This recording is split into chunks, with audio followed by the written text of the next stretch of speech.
Bismillahirrahmanirrahim. Assalamualaikum dan salam sejahtera. Selamat datang di channel Cikgu Azul Nizam. Jadi untuk penonton yang kali pertama menonton di channel Cikgu, penonton boleh tekan butang subscribe sebagai tanda sokongan terhadap bahan-bahan yang dihasilkan oleh Cikgu.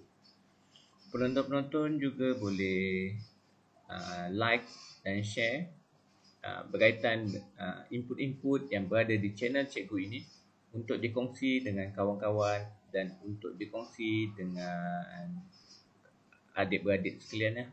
Jadi semoga apa yang dikongsikan oleh Cikgu di channel Cikgu ini memberi manfaat yang sangat besar kepada semua penonton-penonton sekalian. Apa khabar semua?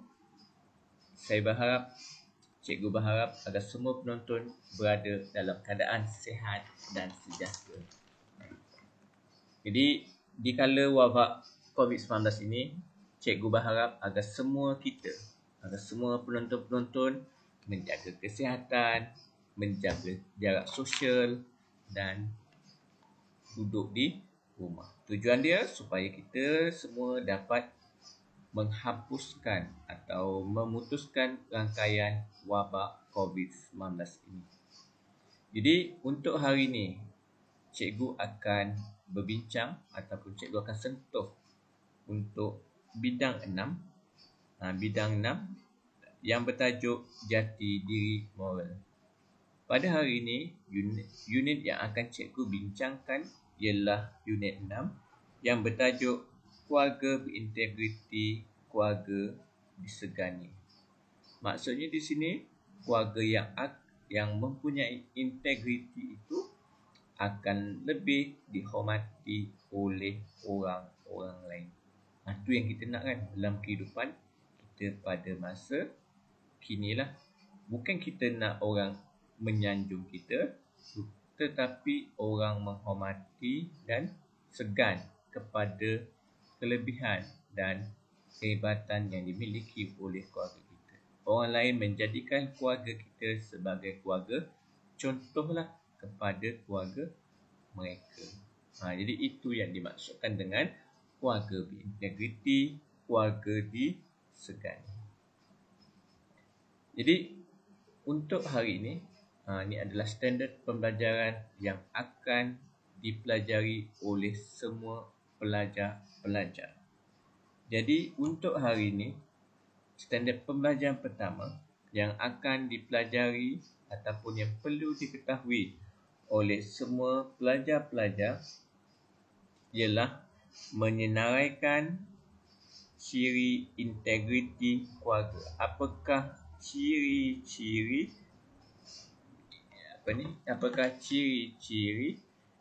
integriti keluarga? Apakah ciri dia? Apakah dia punya jenis-jenis lah? Apakah dia punya ciri-ciri dia dan sebagainya. Itu yang kita maksudkan dengan ciri-ciri. Yang kedua, menjelaskan dengan contoh integriti keluarga. Jadi kita menyatakan apakah contoh-contoh integriti keluarga. Jadi macam mana suatu keluarga itu akan dikatakan sebagai keluarga yang berintegriti. Okey, yang ketiga, mencerminkan cara memupuk integriti keluarga. Jadi maksudnya kita dapat menyatakan atau menghuraikan satu persatu cara ataupun langkah ataupun bagaimana nak menjadikan keluarga kita adalah keluarga yang berintegriti. Tujuan dia supaya apa? Tujuan dia supaya keluarga kita akan disegani, keluarga kita akan lebih dihormati oleh orang lain. Itu tujuan dia. Kenapa kita perlu memupuk integriti keluarga. Yang keempat, meramalkan implikasi perbuatan tidak berintegriti terhadap keluarga. Meramalkan implikasi ini adalah meramalkan kesan, meramalkan apa yang akan terjadi pada masa hadapan. Apa yang akan terjadi apabila keluarga kita apabila kita, sikap kita lah, perbuatan kita, PL kita yang tidak berintegriti ataupun tidak menjaga maruah keluarga. Jadi itu akan memberi kesan yang tidak baik ataupun yang tidak manis lah di mata orang terhadap keluarga kita. Yang ketujuh, mengekspresikan perasaan ataupun menunjukkan perasaan apabila kita mengamalkan integriti keluarga. Jadi maksudnya perasaan kita, apakah perasaan kita? Kita gembira ke, kita sedih ke, kita seronok ke dan sebagainya. Itu adalah perasaan lah. Jadi kita tunjukkan perasaan kita tu macam mana dan sebagainya. Jadi tak mungkin kita akan jumpa orang rasa sedih kerana dia menunjukkan integriti keluarga. Tak mungkin kan? Jadi kalau mereka yang menunjukkan perasaan tersebut macam tu, kita boleh kategorikan sebagai abnormal kan? Dia pelik kan? Sangat pelik. Kenapa kita kata sangat pelik? Sebab dia tidak menunjukkan perasaan yang seronok. Seronok sebab apa? Seronok sebab dia telah mempunyai keluarga yang berintegriti.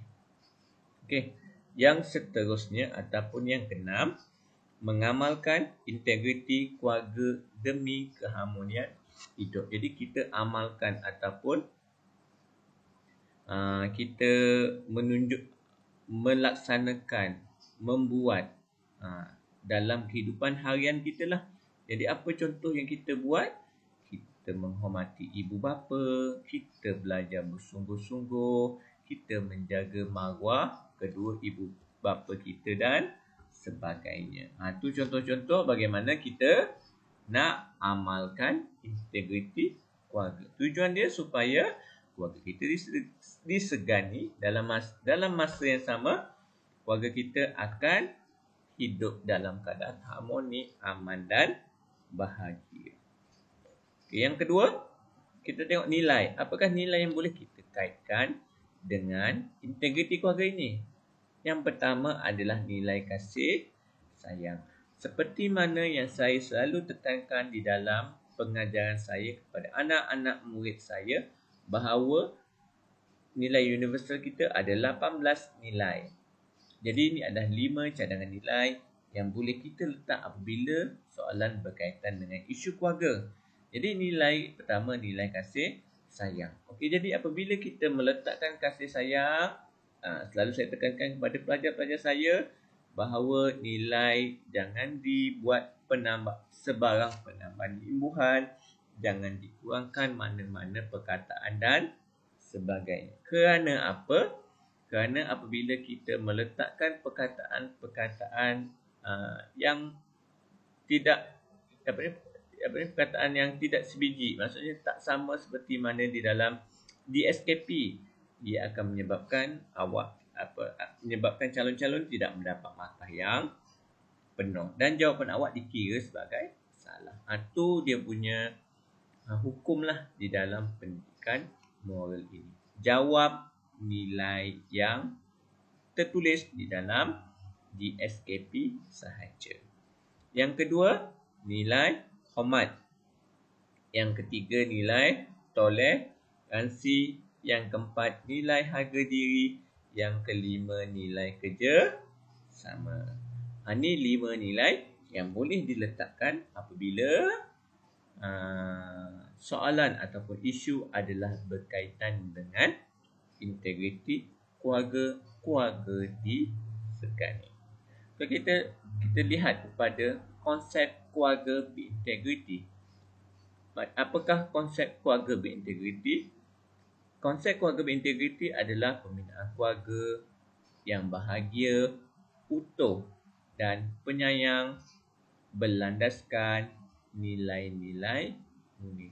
Jadi keluarga berintegriti adalah keluarga yang bahagia. Macam mana kita nak mengekspresikan keluarga kita bahagia? Jadi kita ekspresikan keluarga kita bahagia apabila keluarga kita ada perasaan saling hormat menghormati, ada perasaan saling sayang menyayangi, ada perasaan nak membantu antara satu sama lain dengan berlandaskan nilai-nilai murni. Jadi nilai-nilai murni ni banyak kan.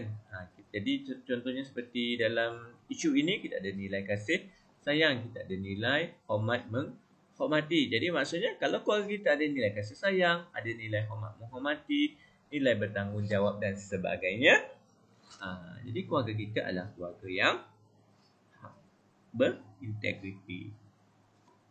Okey, yang kedua, konsep keluarga berintegriti adalah didikan keluarga yang membolehkan keluarga tidak terpesong dari nilai murni dan norma masyarakat. Okey, yang pertama dia kata kat sini, keluarga tidak terpesong daripada nilai-nilai murni. Jadi keluarga kita perlu mempunyai nilai-nilai murni. Dan yang kedua, keluarga kita perlu mengikut norma masyarakat yang betul lah.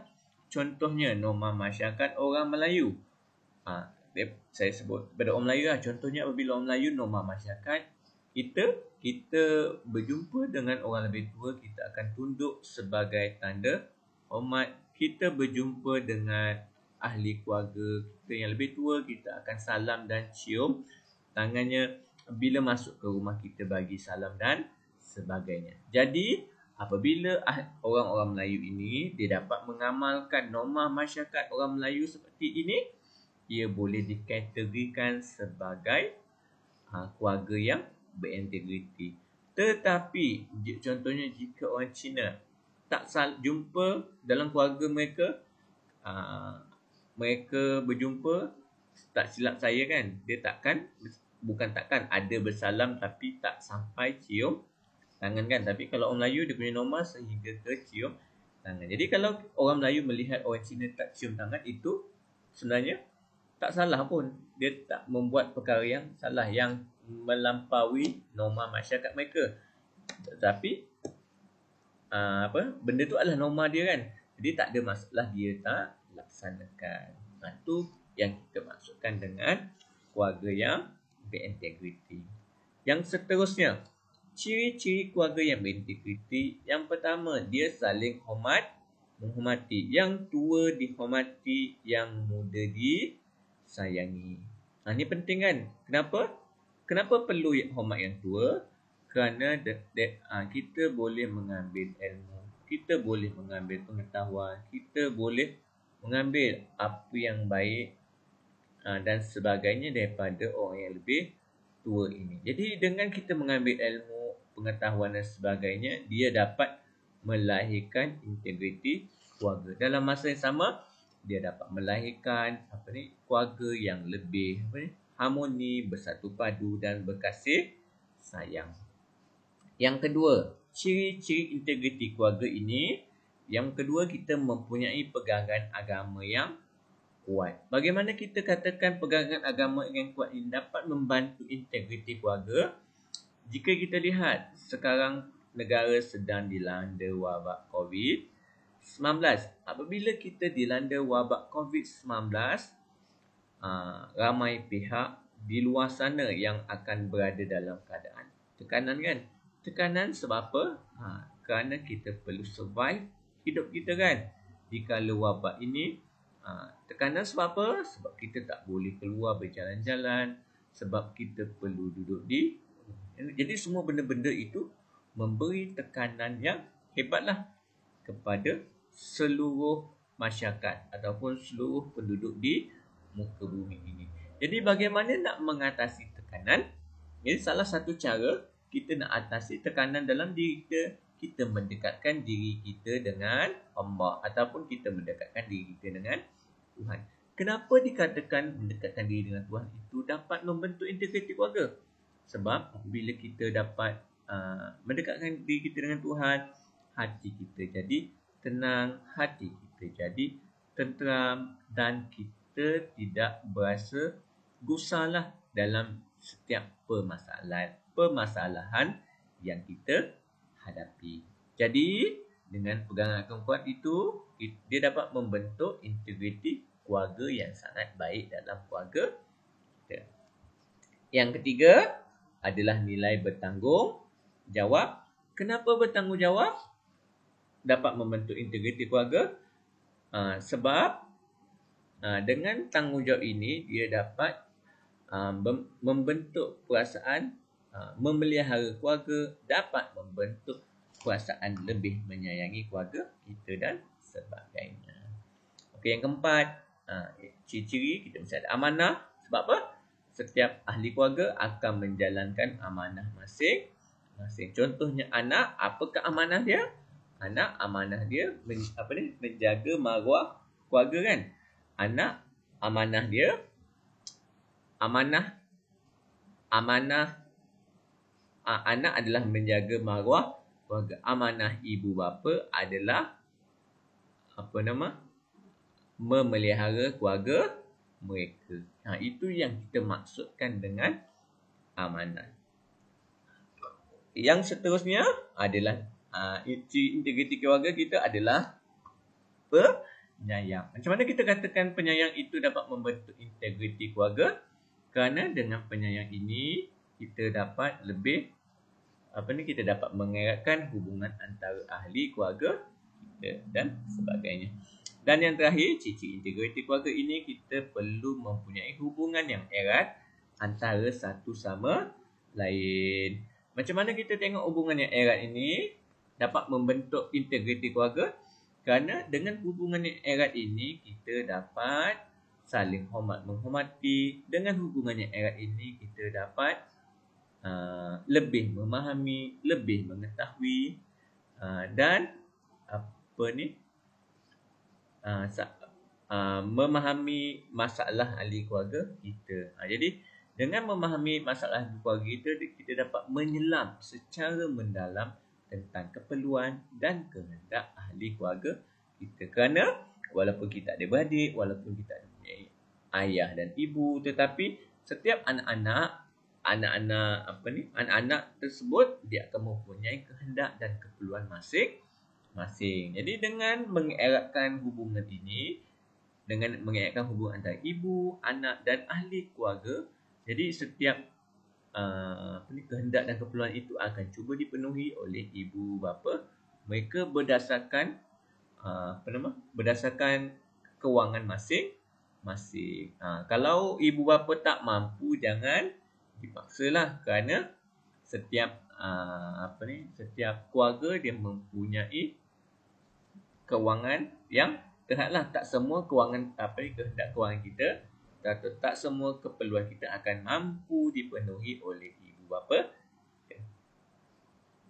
Okay. Yang seterusnya kita tengok contoh. Tadi ciri-ciri kan. Ni kita tengok contoh integriti keluarga.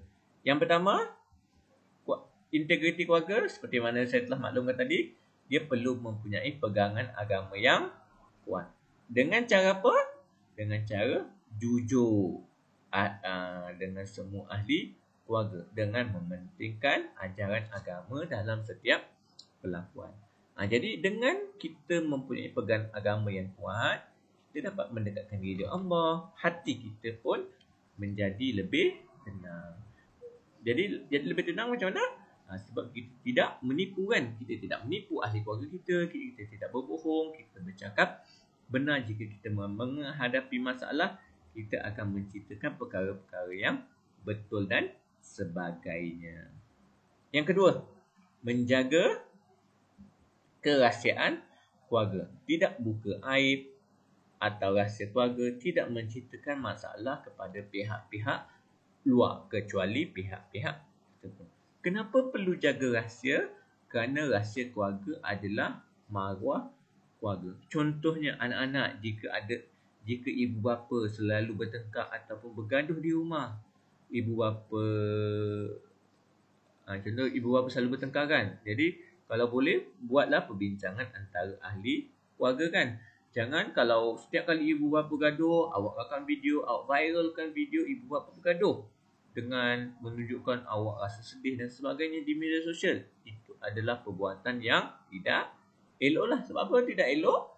Kerana dia tidak menjaga, kerana perbuatan awak menyebarkan video itu akan menyebabkan rahsia keluarga diketahui oleh orang luar. Seterusnya dia akan mencemarkan maruah keluarga dan sebagainya.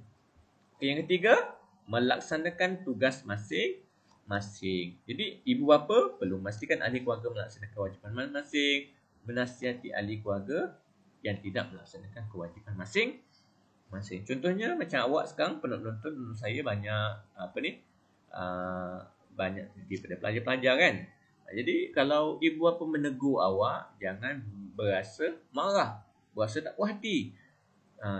Kerana ibu bapa adalah mereka yang membesarkan kita, mereka yang menjaga kita sejak kecil, mereka yang memberi didikan, semua kan. Jadi ibu bapa lah yang banyak bersama-sama kita daripada kita kecil sehingga kita besar. Jadi mereka lebih memahami keperluan dan kehendak awak berbanding kawan-kawan. Mereka lah yang akan membantu awak di kala susah, dan mereka juga akan membentuk awak, dan mereka jugalah yang insan yang bertanggungjawab untuk memastikan awak berjaya di muka bumi ini. Yang keempat, menunjukkan teladan yang baik. Jadi ibu bapa sentiasa positif dan proaktif berunding untuk menyelesaikan semua masalah. Dan yang terakhir adalah kelima, memupuk perasaan kasih sayang dan hubungan baik dalam keluarga, iaitu mengambil tahu ahli keluarga yang sakit, kekurangan fizikal, OKU, gangguan emosi. Dan yang paling penting kat sini ialah kita perlu sentiasa memaafkan kesilapan ahli keluarga kita. Kenapa kita perlu sentiasa memaafkan kesilapan ahli keluarga kita? Kerana setiap orang tak akan lari daripada melakukan kesilapan. Jadi ahli keluarga kita adalah orang yang paling rapat dengan kita. Jadi apabila kita sentiasa memaafkan kesilapan ahli keluarga kita, dia dapat membentuk integriti keluarga, dia dapat membentuk nilai kasih sayang, dan dapat melahirkan keluarga yang harmoni.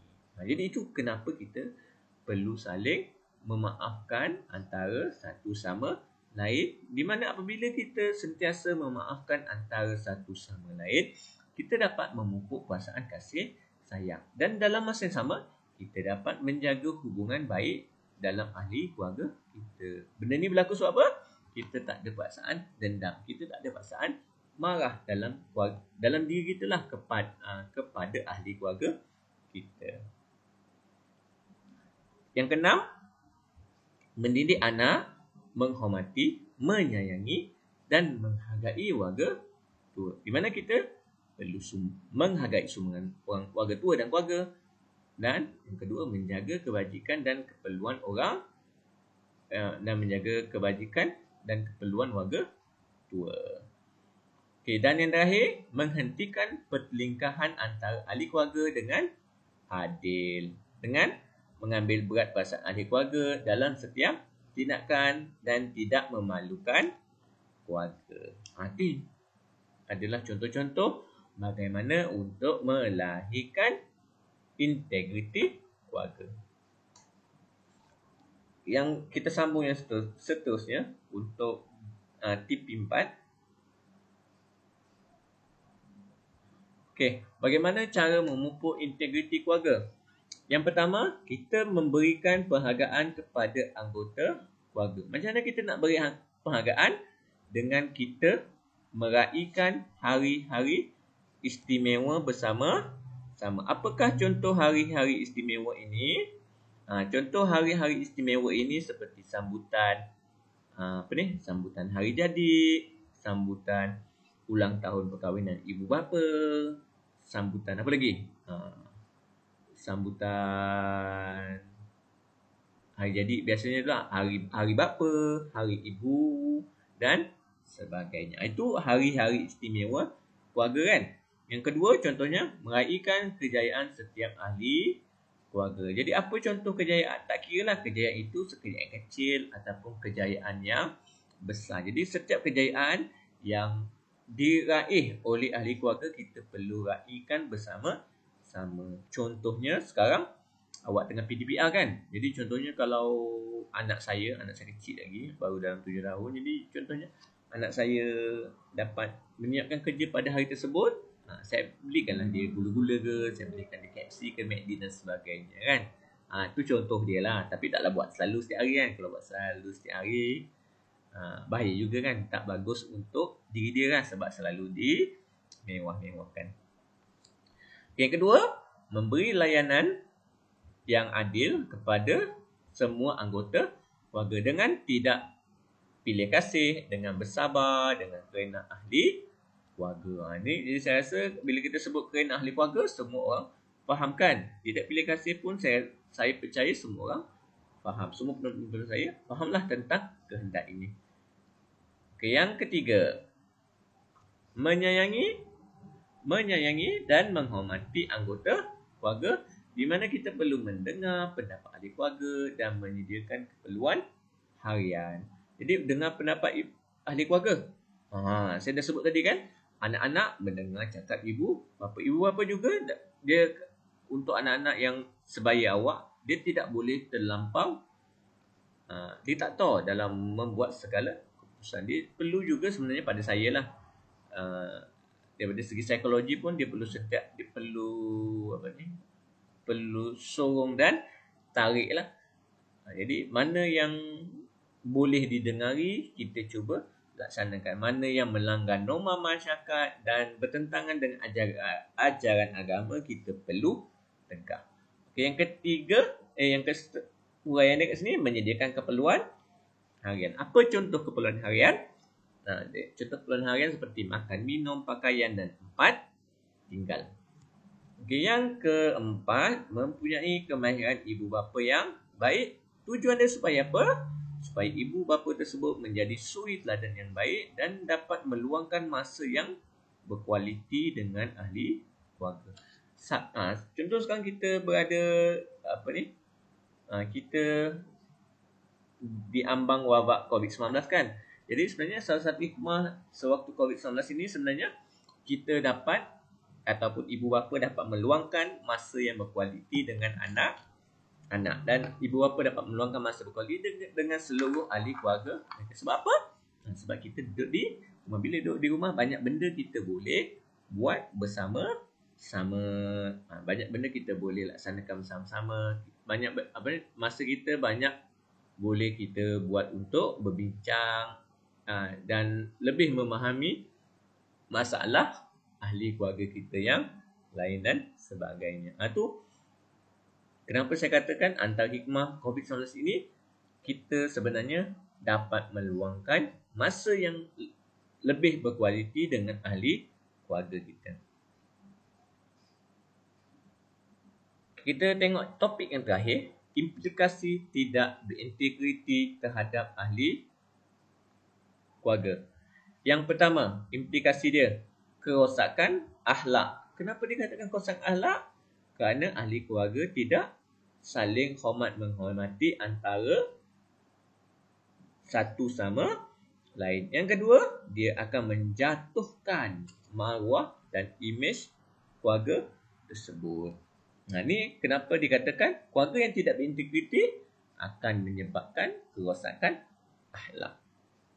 Yang kedua, meruntuhkan institusi keluarga. Kenapa dikatakan meruntuhkan institusi keluarga?